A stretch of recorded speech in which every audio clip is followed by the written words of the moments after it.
बिस्मिल्लाहिर्रहमानिर्रहीम। अल्लाहुम्मा सल्लि अला मुहम्मदिन नबील उम्मी व अला आलिहि वसल्लिम तस्लीमा। अस्सलाम वालेकुम स्टूडेंट्स। हमारा आज का टॉपिक है चेन बेस्ड मेथड और डाटा टाइप है कंपोजिट इंडेक्स नंबर।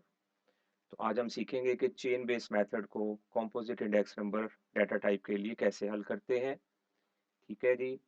और सबसे पहले देखें जी, हमारे पास तीन मेथड हैं इसको हल करने के लिए।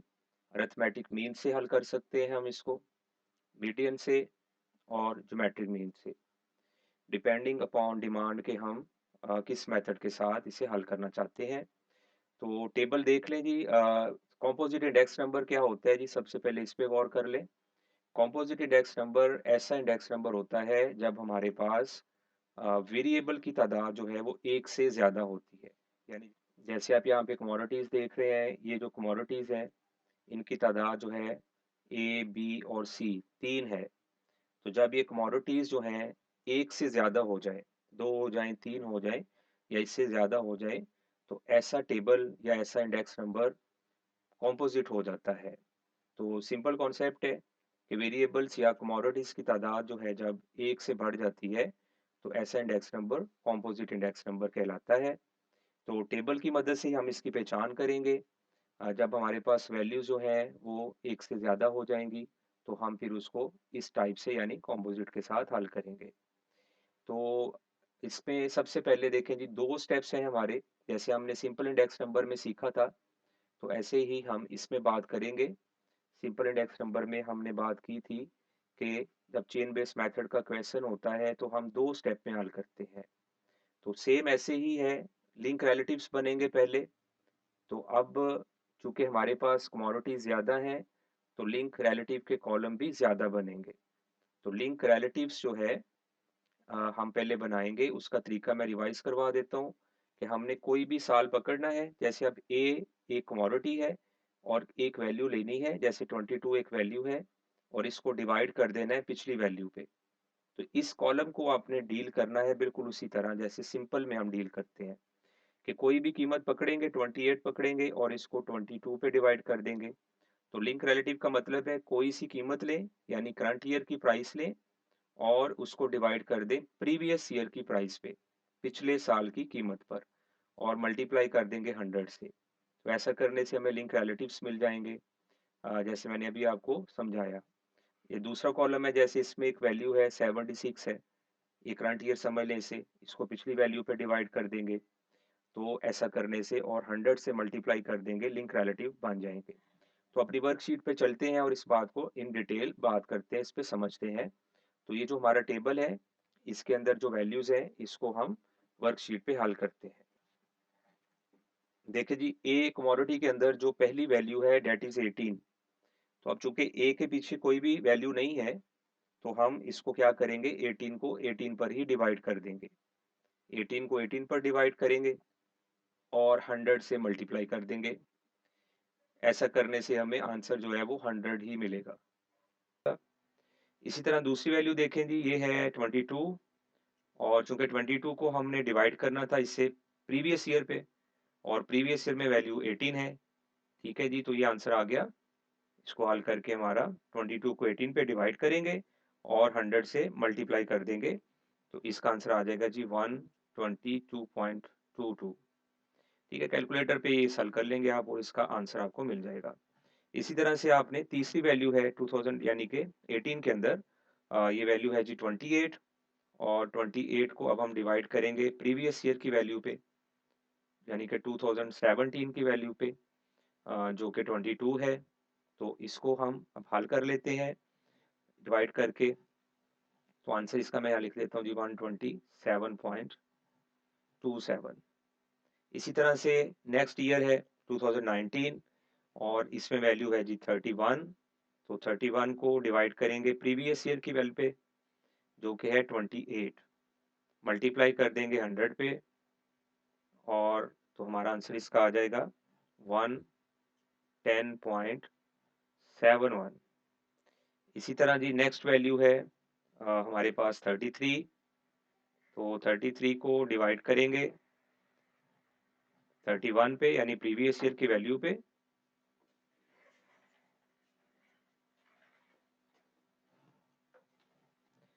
तो इसका आंसर हमें मिल जाएगा जी 106.45।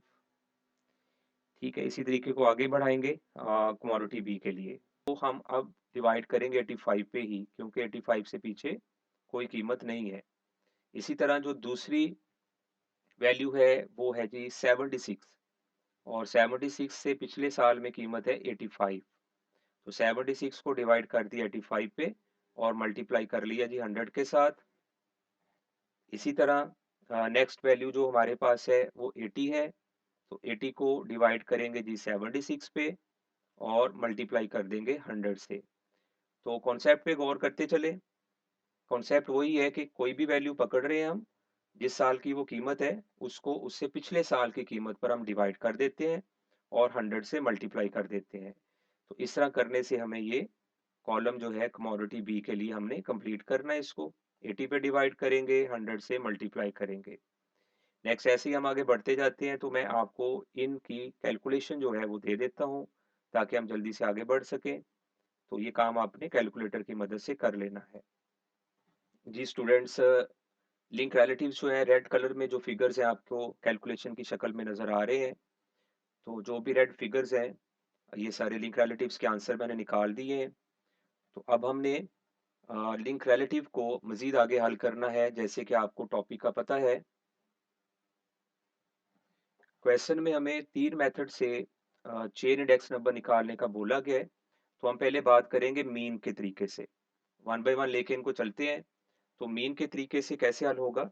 जो हमारे पास लिंक रिलेटिव्स के आंसर हैं, जो आपको रेड में नज़र आ रहे हैं, हम इनको ईयरली बेसिस पे डील करेंगे।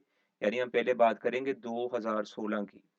तो 2016 में हमारे पास लिंक रिलेटिव के 3 आंसर्स हैं। 100 वैल्यू है, ये भी 100 है, ये भी 100 है, तीनों कमोडिटीज़ के लिए।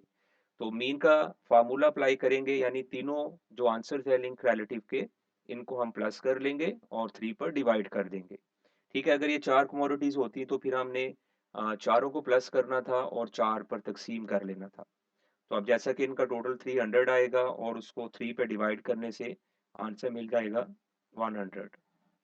इसी तरह नेक्स्ट ईयर के लिए चलते हैं। 2017 में अब देखें, हमारे पास जो है 3 लिंक रिलेटिव के आंसर हैं, रेड कलर में जो दिए हुए हैं। अब हमने इन तीनों को प्लस करना है और 3 पर डिवाइड कर लेना है। तो ऐसा करने से हमें आंसर मिल जाएगा जी 109। ठीक है, तो सिंपली यानी मीन का फार्मूला हम अप्लाई कर रहे हैं।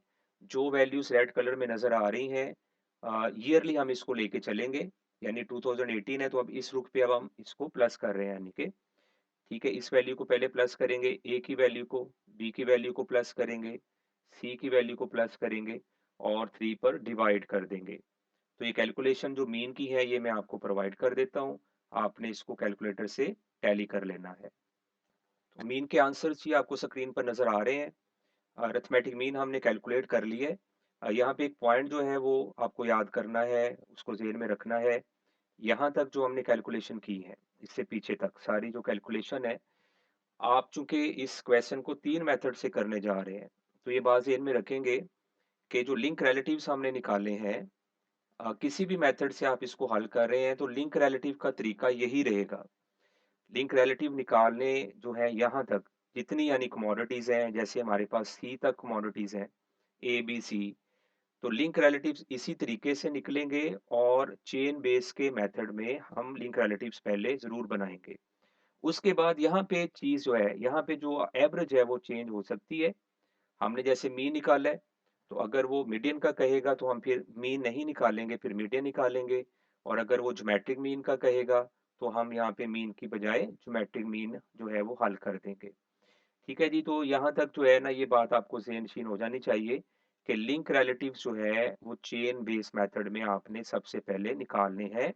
उसके बाद एक एवरेज, सम टाइम ऐसा भी होता है कि क्वेश्चन के अंदर जो एग्ज़ामिनर है उसने मेंशन नहीं किया होता कि आपने कौन से मेथड से चेन इंडेक्स नंबर निकालना है। तो उसमें भी स्टूडेंट कन्फ्यूज़ होते हैं कि शायद अब हम इसको डायरेक्ट ही चेन बना देंगे। तो डायरेक्ट चेन नहीं बनेगा, कोई ना कोई एवरेज यहाँ पे आपको कॉलम बनाना पड़ेगा।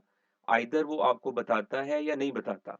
तो आप लाज़मी तौर पे अपने से भी, अगर वो नहीं बता रहा, तो फिर प्रेफ़रेंस यही होगी कि हम पहले मीन ही निकाल लेंगे, क्योंकि वो हम पे छोड़ रहा है।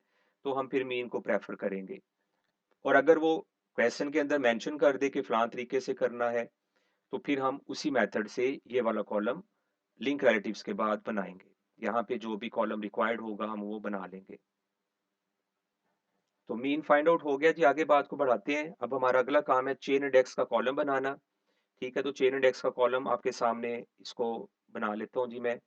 तो चेन इंडेक्स बनाने के लिए हमने क्या करना है, तरीका समझ लें कि जो एवरेज फाइंड आउट हमने कर ली होगी, आइदर यहाँ पे हमने मीन निकाला है, मीडियन निकाला है, या फिर ज्योमेट्रिक मीन निकाला है, जो भी हमने निकाला है, तो हमने उसका जो भी आंसर है उसको हमने क्या करना है, सबसे पहले उठा के हमने उसी कॉलम में चेन इंडेक्सेस यानी कॉलम में उसी तरह से ही लिख देना है जैसे कि यहाँ पे आंसर आया होगा, जो कि आम तौर पे 100 ही आया होता है।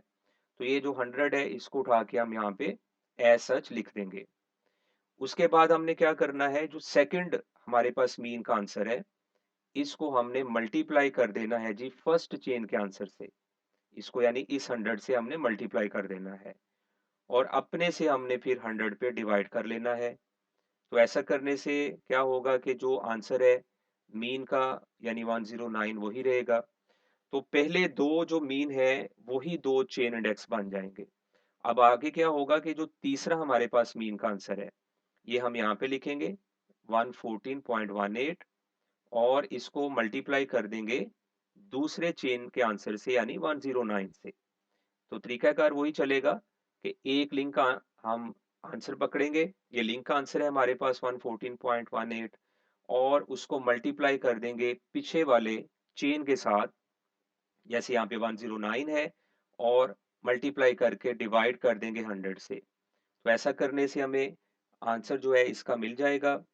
तो ये आएगा जी 124.46। ठीक है, तो ये एक कड़ी की शक्ल बन रही है। अब देखें कि कड़ी कैसे बनती है। इधर से हम एक चेन का आंसर उठाते हैं, उसको हम मल्टीप्लाई करवा देते हैं अगले मीन के साथ या लिंक रिलेटिव के जो आंसर्स में से हमने लिया होता है, एवरेज ली होती है, और फिर 100 पे डिवाइड कर देते हैं। तो ये समझे ये कड़ी की शक्ल बन जाती है, ये कड़ी बन गई। इस कड़ी को हमने अगली कड़ी से जोड़ा। ठीक है, ऐसे कड़ियाँ आपस में मिल रही हैं और ये जुड़ती जा रही हैं, इसलिए हम इस मेथड को चेन इंडेक्सिस बोलते हैं। तो अब मैं आपको इनके आंसर्स दे देता हूँ। ये कॉलम जो चेन का है कैसे कंप्लीट होगा, ठीक है? उसके बाद हम इसी क्वेश्चन को मीडियन के साथ जो है वो फिर हल करते हैं।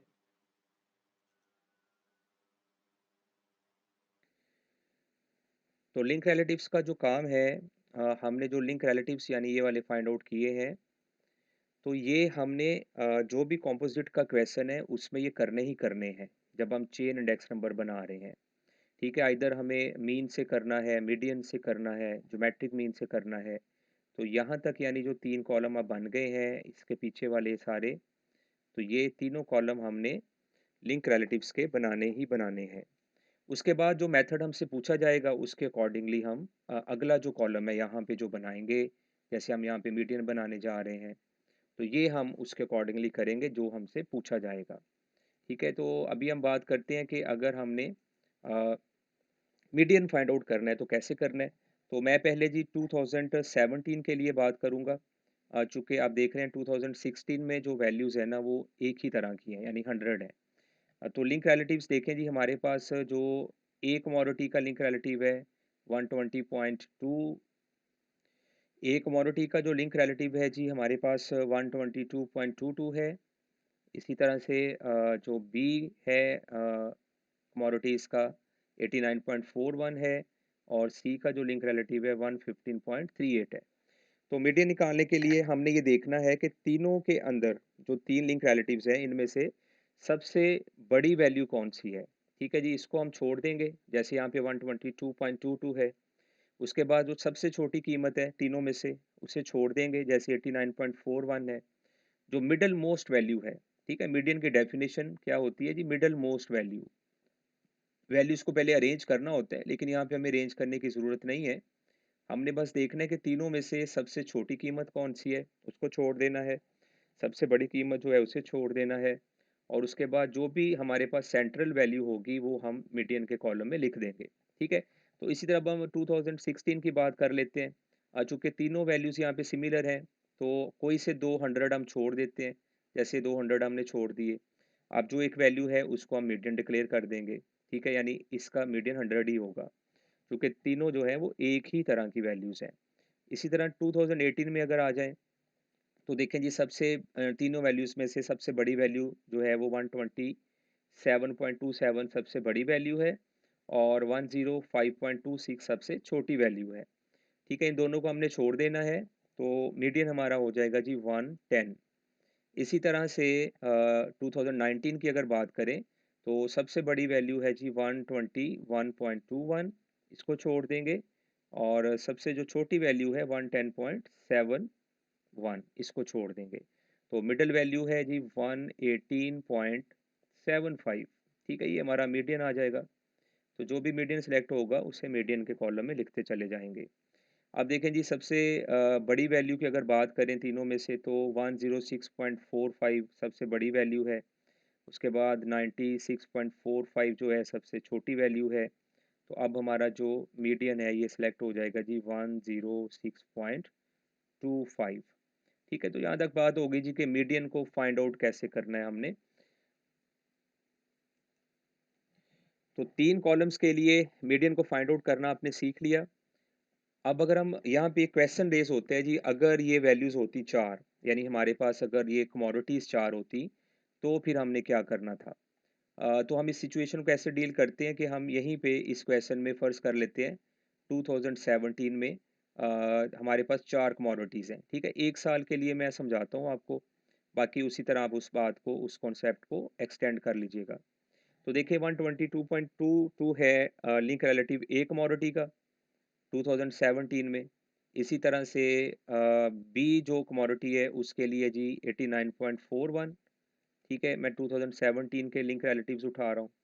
और इसी तरह सी की अगर बात करें तो 115.38, ठीक है? सपोज़ कर लें अब डी कमोडिटी एक होती है हमारे पास, हमने उसका लिंक रिलेटिव जैसे ऊपर निकाला था उसी तरह निकाल लेना है। तो सपोज़ करें जी ये आ गया जी 120, ठीक है? हमने सपोज़ कर लिया अपने से। सिचुएशन है जी 4 कमोडिटीज़ हैं वो आपके सामने। अब इनका हम मीडियन कैसे निकालेंगे? तो देखें तरीक़ाकार वही होगा, जो सबसे बड़ी वैल्यू है, ठीक है? सबसे बड़ी वैल्यू, इसको आपने सबसे बड़ी वैल्यू को आपने जो है छोड़ देना है इसको, यानी क्रॉस कर लेते हैं। इसी तरह सबसे छोटी वैल्यू को छोड़ देते हैं, इसको भी हमने क्रॉस कर लेना है, ठीक है? अब हमारे पास 2 कीमतें पीछे बच गई हैं। अब हमने इन दोनों को प्लस करना है, ठीक है? जैसे अब यहाँ पे पहली, दूसरी छोटी कीमत थी सबसे और बड़ी थी, इनको छोड़ दिया है। बाकी जो भी 2 बचे, इनकी जो भी पोज़ीशन हो, ठीक है? दोनों को प्लस करना है और फिर उसको 2 पे डिवाइड कर देना है। तो ऐसा करने से हमें जो भी आंसर मिलेगा वो हम मीडियन के कॉलम में लिख देंगे, यानी वो हमारा मीडियन कहलाएगा। ठीक है जी, तो 4 की सिचुएशन में आप समझ गए हैं क्या करना है। यानी इवन और ऑड नंबर के हवाले से अगर इसको आप समझे तो ऐसे होगा कि ऑड नंबर्स के लिए सबसे बड़ी कीमत छोड़ी, सबसे छोटी कीमत छोड़ी, ठीक है? 5 अगर फ़र्ज़ कर लें वैल्यूज़ होती, तो 3 बच जानी थी हमारे पास। फिर हमने उन 3 में से जो सबसे छोटी है उसे छोड़ देना था, सबसे बड़ी को छोड़ देना था, एंड पे 1 बच जानी थी। यानी ऑड नंबर्स की सूरत में हम अगर एक छोटी कीमत छोड़ेंगे, एक बड़ी कीमत छोड़ेंगे, तो ऐसा करते हुए एंड पे एक कीमत बच जाया करेगी, वो मीडियन कहलाएगी। इसी तरह से जो इवन नंबर ऑफ वैल्यूज़ होंगी, ठीक है? मतलब जैसे 4 थी तो अगर ऐसी 6 होती, तो उसमें भी ऐसे ही करना है कि सबसे बड़ी कीमत छोड़ेंगे, फिर सबसे छोटी छोड़ेंगे, 4 बच जाएँगी। उन 4 में से जो सबसे छोटी होगी उसे छोड़ देंगे और सबसे बड़ी होगी उसे छोड़ देंगे, तो एंड में फिर 2 बच जाएँगी। फिर उन पे यही तरीका लगाएँगे कि एंड पे जो 2 बची हैं, यानी इवन की सिचुएशन में एंड पे 2 बचा करेंगी, ठीक है? उसको फिर 2 पे डिवाइड कर देंगे और ऑड की सिचुएशन में तो वैसे ही एंड पे 1 बचेगी, ठीक है? तो इस तरह से जी हमारा जो है मीडियन वो फाइंड आउट हो जाएगा, चाहे वो इवन नंबर ऑफ मतलब कमोडिटीज़ हैं, चाहे ऑड नंबर ऑफ कमोडिटीज़ हैं। तो आई होप कि अब आपको मीडियन जो है किसी भी तरह का आ जाएगा, तो आप उसको डील कर लेंगे। तो आगे बढ़ते हैं और मीडियन की मदद से अब हम चेन इंडेक्सेस जो है वो फाइंड आउट करना सीखते हैं। तो मीडियन से चेन इंडेक्सेस का कॉलम बनाने का तरीका वही होगा जो कि हमने अरिथमेटिक मीन में किया था। क्या करेंगे, हम सबसे पहले मीडियन को उठाएँगे, पहला जो मीडियन है इसको उठा के हम सामने कॉलम में लिख देंगे। इसका आंसर 100 यानी कि आएगा। अब इस 100 को हमने मल्टीप्लाई करना है जी दूसरे मीडियन के साथ, ठीक है? ऐसे कह लें या दूसरे मीडियन को मल्टीप्लाई करना है पहले चेन के साथ, एक ही बात है। तो 115.38 मल्टीप्लाई होगा 100 से और फिर हम इसको डिवाइड कर देंगे 100 पे। तो इसका आंसर तो वही रहेगा 115.38। तो ये बात यहाँ पे ज़ेहन-नशीं करें कि पहले 2 जो आंसर होते हैं मीडियन या अरिथमेटिक मीन के या जो भी एवरेज निकाल रहे हैं, वही पहले 2 चेन इंडेसिस के आंसर होते हैं। अब क्या करेंगे जो तीसरा हमारा आंसर है एवरेज का उसको मल्टीप्लाई कर देंगे हम, यानी 110 को मल्टीप्लाई कर देंगे 115.38 से दूसरे चेन के साथ। तो तरीकाकार यानी वही है कि एक चेन पकड़ेंगे, उसको अगली एवरेज से मल्टीप्लाई कर देंगे, तो इस तरह एक लिंक बनता जाएगा इनका आपस में एक कड़ी की शक्ल में। तो ये हमें आंसर्स मिलेंगे और हर आंसर जो है अगला चेन जनरेट करेगा, अगली कड़ी बनाएगा यानी कि 126.92 इसका आंसर आ जाएगा। फिर इसको हम क्या करेंगे अगले मीडियन के आंसर से मल्टीप्लाई करेंगे, 118.75 मल्टीप्लाई होगा 126.92 के साथ और डिवाइड कर देंगे इसको 100 पे, तो इसका आंसर आ जाएगा जी हमारा 150.72 150.72। अब इसको फिर हम मल्टीप्लाई करेंगे अगले मीडियन के साथ यानी 106.25 जो है मल्टीप्लाई होगा 150.72 के साथ और डिवाइड कर देंगे इसको 100 पे। तो ऐसा करने से अब हमें नेक्स्ट जो आंसर है इसका चेन का वो मिल जाएगा 160.14। ले जी हमारा दूसरा जो मेथड था ये कंप्लीट हो गया है। अब हम अपने तीसरे मेथड की तरफ चलते हैं जो कि ज्योमेट्रिक मीन है यानी जहां हमने मीडियन बनाया है वहां पे अब हम ज्योमेट्रिक मीन जो है फाइंड आउट करेंगे और फिर उसकी मदद से बिल्कुल इसी तरह चेन इंडेक्सेस बना लेंगे। जी स्टूडेंट्स अब हम बात करते हैं कि ज्योमेट्रिक मीन कैसे कैलकुलेट करना है। लिंक रिलेटिव्स के आंसर्स हमारे पास हैं। जैसे 2016 में हमारे पास वैल्यू है 100। तो अब हमने ज्योमेट्रिक मीन का तरीका जो है वो समझना है। तीनों वैल्यूज हमने लेनी है 1 साल की। जैसे 2016 की बात करें तो 3 मरतबा 100 आ रहा है तो आपने तीनों को मल्टीप्लाई कर लेना है। 3 टाइम 100 है, तीनों को मल्टीप्लाई किया, ठीक है, और इक्वल का बटन प्रेस करना है।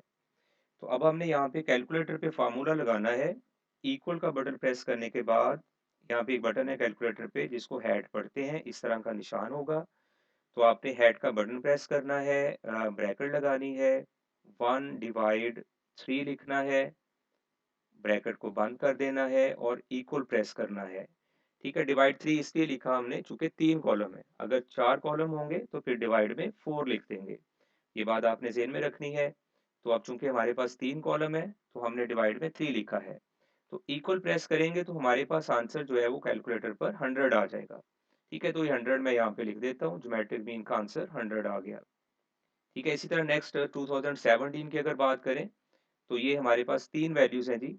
122.22, दूसरी वैल्यू है 89.41 और तीसरी वैल्यू है 115.38। तीनों को मल्टीप्लाई करेंगे और फिर उसी तरह फार्मूला लगाएंगे, यानी पावर का बटन प्रेस करेंगे, ब्रैकेट शुरू, और फिर उसके बाद 1/3 लिखेंगे, ब्रैकेट बंद कर देंगे, इक्वल प्रेस करेंगे, तो हमें ये आंसर मिल जाएगा 2017 के लिए 108.03।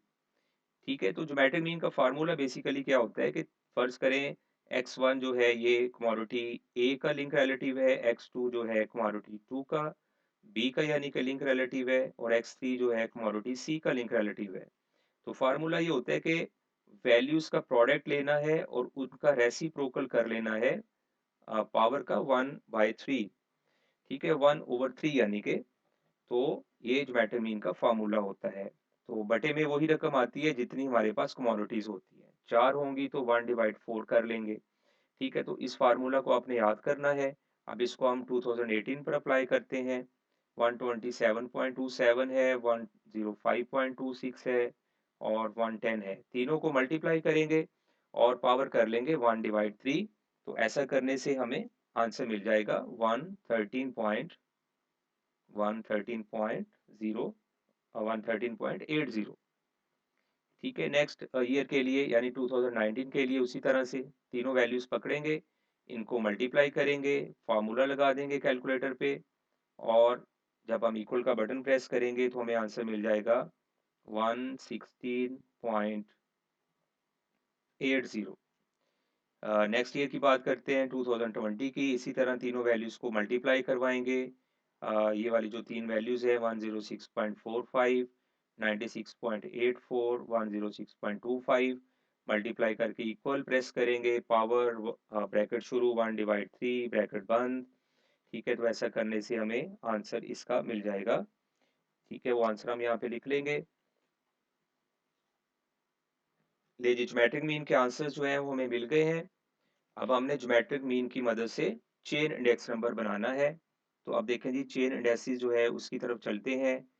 तो ये जो हमारे पास आंसर्स आ गए हैं ज्योमेट्रिक मीन के, अब हम इनको यूज करेंगे। तरीकाकार वही रहेगा।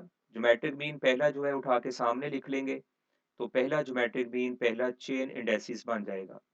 फिर जो दूसरा चेन इंडेक्सिस है इसको मल्टीप्लाई करवाएंगे, दूसरे ज्योमेट्रिक मीन को मल्टीप्लाई करवाएंगे चेन इंडेक्सिस के साथ, पहले चेन इंडेक्सिस के साथ। तो 108.03 है, इसको मल्टीप्लाई कर लेंगे 100 के साथ, जो कि पहला चेन इंडेक्स नंबर है, और डिवाइड कर लेंगे 100 पे। तो ऐसा करने से हमें डेफिनेटली वही दोबारा से आंसर मिल जाएगा, यानी ज्योमेट्रिक मीन का। तो पहले दो ज्योमेट्रिक मीन जो है, पहले दो चेन इंडेक्स होंगे। अब नेक्स्ट क्या करेंगे, जो तीसरा हमारे पास ज्योमेट्रिक मीन है यानी 113.80, इसको अब हम मल्टीप्लाई करेंगे दूसरे चेन के साथ यानी 108.03 के साथ। ठीक है, तो ये एक किस्म का रबत बन रहा है आपस में वैल्यूज का, और डिवाइड कर देंगे 100 पे। तो अब ये हमें आंसर मिलेगा इसका 122.94। इसको कैलकुलेटर पे कैलकुलेट करेंगे। ठीक है, तो अब अगर गौर करें, देखें हमारे पास उसी तरह से ये एक कड़ी बन गई है। ठीक है, इस कड़ी को हमने दूसरी कड़ी से जोड़ना है, ये दूसरी कड़ी बन गई है। ठीक है, तो ये कड़ी आपस में जुड़ती जाएंगी और ये चेन बनता जाएगा। तो ये देखिए, एक आंसर हमारे पास ये वाला आंसर होगा तो ही अगला आंसर निकल सकता है। अब इस आंसर को हमने मल्टीप्लाई करना है अगले ज्योमेट्रिक मीन से, यानी 116.80 को हम मल्टीप्लाई करेंगे पीछे वाले चेन इंडेक्स से, यानी 129.94। बिल्कुल उसी तरह जैसे एक चेन के अंदर कड़ियाँ आपस में जुड़ी होती हैं। ठीक है, तो एक चेन के मिलने से अगला चेन बनता है, इसीलिए हम इसको चेन इंडेक्स नंबर बोलते हैं। तो अब इसका आंसर आ जाएगा जी 143.59। ठीक है, इसको मल्टीप्लाई कर लेंगे।